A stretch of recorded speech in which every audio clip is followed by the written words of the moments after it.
Soul. They did it.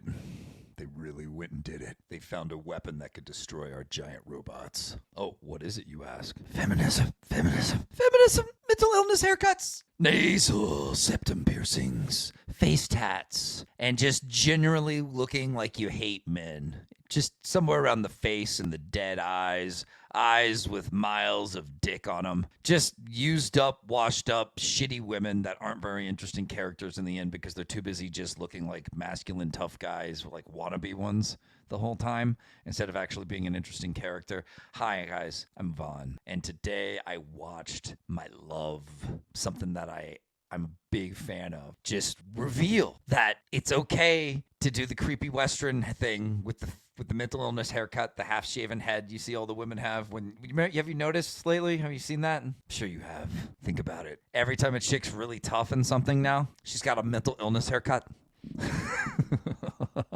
That's what we call it, you know? Or if she's extra tough, you got to watch out. Like, she has a septum piercing. I call that the piercing that you get and decide you don't really like later, so you take it out and nobody ever notices you had it because the hole just kind of disappears. It's not really a big deal. It's a safe experiment for teenage girls who don't give a shit and want to that cool and tough for a minute, and then realize it looks like their face has a little door knocker on it, you know? Yeah. And then they start to notice the only other animals that have rings like that through their noses are like freaking pigs and like workhorses and shit. And they start to wonder, why the hell did I get this door knocker on my face again? Yeah. It's an experimental nose thing. It's not a character, guys. I don't know why we think it's a character here in the West. So anyway, I've loved Gundam for a very long time. What is Gundam? I'm glad you asked. It is the largest, it's the most popular, largest giant robot franchise in the history of Japan, probably making it the largest in the world. It is loved by many across generations. They've made all kinds of great, fantastic anime, and even better, models for all of us Gundam fans to put together and love. You might notice, if you look behind, you'll see Char's counterattack poster. It is signed by the creator of Gundam. I'm really proud of that. So I've got that kind of center stage in my studio here. And then behind me on the shelves, you may notice a few Gundams. Yes, I am a fan, and I've loved it for many years, and I've studied it. I know a lot about it. I've nerded out about it a lot. To see Sunrise, the people who have animated it and done all kinds of great movies and different TV series throughout for decades upon decades now, team up with the West, and for us to lie to them and be like, yep, this is what the women look like here. Oh yeah, this is what we like. Like, I don't know how this happened. I don't know why Sunrise let this happen to their beloved franchise, but here we are. Gundam was always just about how war is hell, but the characters were fantastic. They're what drive it, really, you know? And so it was a series that was more about the human drama than it was just, oh, giant robot, cool. It also had really cool giant robot. The Gundam's a very powerful, very scary, very dominant, badass robot that kind of takes everyone down. And it's just cool to get into the characters and these pilots in this time of horrible war. And the women throughout, even from the original one, which was in 1979, you guys, they were great and they were tough in their own ways and had their own great character arcs. And they were not angry women who hated men, women with mental illness, or women with facial piercings and face tats. They were, I don't know, they had a great femininity to them and a fun to them, from what I recall. And of course, they come to the West and go, let's team up. So what do? We make a freaking movie with them, with the Unreal 5 engine, because God forbid we just do a cool anime. God forbid we do a beautiful piece of art. And now we've got these creepy mental illness chicks glaring at us. Just glaring at us like we misgendered them or something while we were making an order at Starbucks, you know? It just sucks. It's not... Netflix, you got them. You did it. You got my boy Gundam. Did it. Freaking did it. Netflix has had some hits when they did actual just anime and just embraced it. They've made some really cool things that people have enjoyed. I've enjoyed. But this? Crikey, man. Oh! I wasn't supposed to show you that yet. Sorry. See, I decided... Well, when did I start noticing, like, good female Gundam pilots? And that was in 1989. They released something called War in the Pocket. It's an OVA series. It's short. It's beautiful.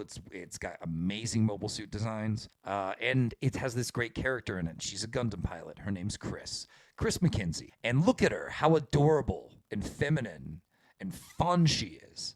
Not a glare on her, man. She's too busy enjoying life and being confident and doing things her way, man. All right? We've had strong, interesting, capable women and all that bullshit. But what really isn't as important as good character. You don't remember female characters or male characters for just being strong. That's what feminists don't understand. We remember them for having flaws and relatable qualities that they overcome.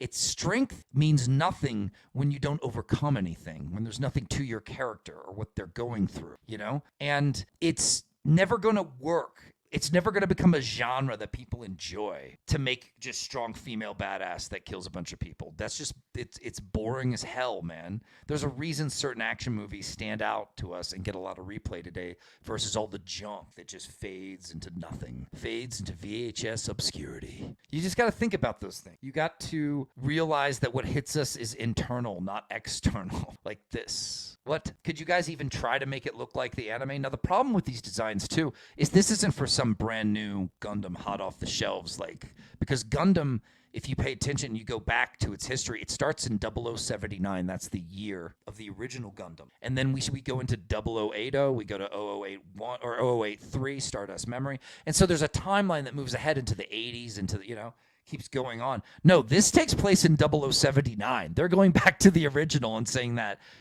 soldiers look like this, and they really don't look like this in the 0079 anime at all. Not even a little bit. There are not a bunch of tatted up chicks with septum piercings. There's none of that. There's no reverence for that. We're too busy. Sunrise, I'm telling you, some American company lied to you and said this is what women want to watch here and then what men like, and it's neither one of us like it. The women don't care about it. They don't like it, and the men do not want to watch women that look like this. Like, you guys got played.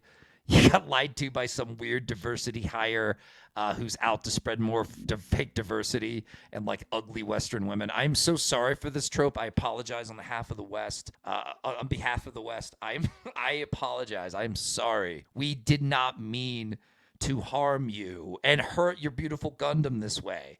There's other capable Western artists who will remember characters like Chris McKenzie, who will remember that women have always been awesome in Gundam and interesting characters, and will have reverence for what is wonderful about it, but also horrific because it is war as hell. We get it. We know. But yeah, it's a tragedy. What can I say, man? I am not gonna watch this. It looks like a PS2 cutscene and made by like a bunch of feminazis from I don't know, Sweet Baby Inc. or whatever the hell they're called. I don't even want to think about what these characters are going to say. Or maybe I need to watch it so we can all laugh. Would you guys like that? Or would we all be upset? I don't know. Anyway, let me recommend what Chris is in. It's called 0080, War in the Pocket. It's an OVA series, and it's fantastic. And you'll love it. And that's just one of many great Gundam things to check out. Check out the good stuff from Japan, where the West hasn't come in and messed everything up. There's some really great things out there. And there are times when they worked with the West in the past where some interesting things took place. So check it out. There's a lot to learn in the Gundam universe. I invite you to check it out because, there's nothing like it. It kind of set a lot of standards and is still imitated today in the giant robot genre. And to see them do this, to fall for this Western trope that I think this mental illness haircut has been unpopular, I would say. And so to still see it just getting its way in. God, you guys need to know when to pump the brakes on this shit. This is not what nobody thinks this is cool or tough. This haircut was happening back in 2010, 2015 at the latest. We're in 24, man, and everybody's onto this freaking haircut. Don't date that chick, left swipe. Anyway, trust me, I lived in Chicago. I saw when all the chicks started doing this to their hair for a minute, and then they wanted, they try it out. They look like hell. They let their hair grow out again. It's a phase, like a septum piercing. But Chris, you're not a phase, Chris McKenzie. You're awesome. You're hot. You're what it's about. You're cool. You're a good character. And that's why we like you and remember you to this day, even though you came out in 1989. That's a long time ago, man. Anyway, I'm rambling now because this stuff is it's too much sometimes. Netflix, you were doing so good on some things there for a second. Shame on you. You should have embraced the Gundam style, man. What the tradition, the fun, the great characters. This, we've been over this. Anyway, thank you guys for tuning in. And, sorry, Gundam 0079. We can do better, I know. I promise you. Support good art and books, too. Like my stuff, I got it going right now. We've got KITARU Witch Hunter on 3 platforms. Check them out. Links are in the description. Appreciate you. There it goes. Sometimes on for 5 minutes, sometimes on for 5 hours. That's my man. Talk hard!